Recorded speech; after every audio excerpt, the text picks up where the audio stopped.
Pragyan Vats sir, I am class 12th, how should I earn money?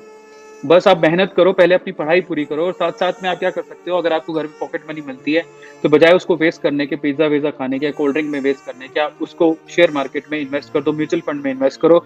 आप ये मत सोचो कि बच्चे ऐसा काम नहीं कर सकते। दूसरी बात, अगर आप कहते हो कि मैं तो 18 साल का नहीं हूँ, मेरे पास पैन कार्ड नहीं है, तो आप अपने फादर का पैन कार्ड यूज़ करके एक अकाउंट खोल सकते हो, डीमैट अकाउंट। उसमें छोटा-छोटा इन्वेस्टमेंट कर सकते हो। मुझे ये नहीं समझ में आता कि हिंदुस्तान में लोग फाइनेंशियल लिटरेसी से इतने डरते क्यों हैं? हमें हमारे बच्चों को सिखाना चाहिए कि फाइनेंशियल लिटरेसी क्या होती है। हमारे बच्चों को बताना चाहिए कि हम लोग शेयर मार्केट में, म्यूचुअल फंड में इन्वेस्ट करके भी अपने पैसों को बढ़ा सकते हैं, ठीक है? और वो बहुत इंपॉर्टेंट लिटरेसी है जो कि बाहर के जो डेवलप्ड कंट्रीज़ हैं, वहाँ पर लोगों को दी जाती है, बेझिझक दी जाती है। पेरेंट्स खुद बताते हैं कि देखो ये ऐसा-ऐसा कुछ होता है, लेकिन हमारे यहाँ पर झिझकते हैं। लेकिन ऐसा नहीं होना चाहिए। हर एक बंदे का खुद का डीमैट अकाउंट होना चाहिए और अगर वो ₹1000 कमा रहा है, तो उसे ₹100 वहाँ पर इन्वेस्ट करने चाहिए ताकि उसकी ज़िंदगी में आगे कभी दिक्कत हो, तो कम से कम वो उन पैसों को इस्तेमाल कर सके क्योंकि वो पैसे उसके लिए कमा रहे होंगे। और ये फाइनेंशियल लिटरेसी कहलाती है, इसको शिक्षा बोलते हैं। ये कोई गलत चीज़ नहीं है। लोग उसको बहुत गलत धारणाओं के साथ देखते हैं, जो कि गलत बात है। ऐसा नहीं होना चाहिए। मैंने शायद आनंद महिंद्रा जी का या फिर किसी एक बड़े बिज़नेसमैन का एक कोट देखा था। उन्होंने जो शेयर किया था, उन्होंने कहा था कि हमारे बच्चों को फाइनेंशियल लिटरेसी बचपन से ही देनी चाहिए। हमारी किताबों में होनी चाहिए, पढ़ाया जाना चाहिए। लेकिन अनफॉर्चुनेटली उसे कॉमर्स के बच्चों को भी पढ़ाया जाता है। उनको पता होता है लेकिन वो भी इसको इतने अच्छे तरीके से शायद इस्तेमाल नहीं करते। बाकी साइंस का हो चाहे किसी भी स्ट्रीम का बच्चा हो, उसे फाइनेंशियल लिटरेसी होनी चाहिए, उसे पता होना चाहिए इन्वेस्टमेंट का मतलब क्या होता है, शेयर मार्केट का मतलब क्या होता है, म्यूचुअल फंड का मतलब क्या होता है, डीमैट अकाउंट क्या होता है। लोगों को पता ही नहीं है, बड़े अफ़सोस की बात है। और ये अफ़सोस की बात है कि मुझे भी नहीं पता था, मैं सच बता रहा हूँ। मैंने कब शुरू किया? मैंने आज से 2.5 साल पहले शुरू किया। मुझे अब मैं बताता हूँ, एक मैं परसों में बड़ा हैरान रह गया 2004 के अंदर मुझे पता होता और ऐसा सबको पता होना चाहिए। 2004 की बात है और एमआरएफ जो कंपनी है उसका शेयर ₹840 का था 2004 के अंदर। 2021 में उसका शेयर 70-75 हज़ार रुपए पहुंच गया है। जिसने अगर ₹840 का एक भी शेयर खरीदा होता तो आज उसकी कीमत 70 से 75 हज़ार रुपए थी। बड़े अफ़सोस की बात है। मैं दोस्तों में 2004 में क्या कर रहा था? मैं क्या कर रहा था मैं कुछ नहीं कर रहा था।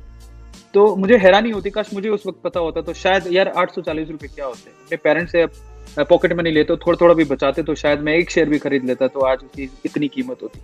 और ये सिर्फ इट्स नॉट अबाउट एमआरएफ। अब बाकी बहुत सारी कंपनियाँ रिलायंस के ₹20 का शेयर, 20 या ₹25 का शेयर था। आज रिलायंस के 20 और ₹25 के शेयर का एक शेयर की कीमत ₹2100 हो चुकी है। अगर पता होता तो हम लोग कहाँ के कहाँ पहुँच चुके होते। और पता नहीं हम लोग इतना डरते क्यों हैं बट ना यार रिस्क उठाएँगे तभी तो कुछ होगा। हालाँकि अभी भी जब कोई इसके बारे में बोलता है ना तो लोग कहते हैं कि डिस्क्लेमर ज़रूर करो, चेतावनी देनी ज़रूरी है क्योंकि ये रिस्की गेम है। रिस्की है, लेकिन फाइनेंशियल लिटरेसी बहुत ज़्यादा ज़रूरी है। आज अगर पूरी जनता, जो हिंदुस्तान की जनता है, वो अपना डीमैट अकाउंट खुलवा के अपने थोड़े-थोड़े पैसे देकर शेयर मार्केट में कंपनियों को सपोर्ट करेगी तो हमारी कंपनियों और हमारे मार्केट की जो सिचुएशन है वो भी तो कितनी अच्छी होगी। क्योंकि इसमें जनता का खुद का इन्वॉल्वमेंट है। सिर्फ सरकारें या फिर प्राइवेट की जो कंपनियां हैं जो कि बिजनेस घराने बोले जाते हैं, सिर्फ वही लोग पैसा नहीं कमा रहे। हमें डरा दिया जाता है, आम लोगों को डरा दिया जाता है और बड़े-बड़े घराने इसमें पैसा कमा रहे हैं। क्यों? क्यों? सवाल उठता है। अगर आप विप्रो की हिस्ट्री जानोगे, विप्रो कंपनी की हिस्ट्री क्या है? विप्रो जब शुरू में स्टार्ट हुई थी तो उसके शेयर्स किसानों को, वहाँ के आसपास के गाँव के किसानों को दे दिए गए। बाद में जब विप्रो को फंडिंग हुई है, आईपीओ लॉन्च होने वाला हुआ था, मतलब जहाँ तक मुझे सुनने में मिला, उस टाइम पे बाय बैक किए गए थे शेयर्स को, पर जिन्होंने होल्ड करके रखा शेयर को आज वो करोड़पति हो चुके। तो पढ़िए जाके उनकी स्टोरीज को पढ़िए, समझ में आएगा कि ये चीजें हमसे छुपाई जाती, हमें डरा दिया जाता है, पता नहीं क्यों डरा दिया जाता है। और इसमें हमें भी गलती है कि हम लोग रिस्क उठाने से डरते हैं। हमारा ₹100 डूब जाता है तो हम डरने लगते हैं। अरे ₹100 डूबा है, उससे तुम्हें शिक्षा कितनी मिली? मैंने जब येस बैंक के मैंने शेयर खरीदे थे, मेरे सारा पैसा ही डूब गया था। उसका मतलब ये थोड़ी है, अब जब डूबे हो तो सीखो उससे, क्यों डूबे, क्या कारण था? अरविंद अरोड़ा तू फेल क्यों हुआ? मैंने तब सीखा, मैंने कहा मैंने गलत कंपनी चुन ली या फिर मैं बहाव में बह गया। मुझे ऐसा नहीं करना चाहिए था। मुझे सोच समझ के शेयर खरीदना चाहिए था। मुझे क्या करना चाहिए था? मुझे कंपनी के बारे में पढ़ना चाहिए था, मुझे जानना चाहिए था। उसके बाद मैंने स्टडी करना शुरू की।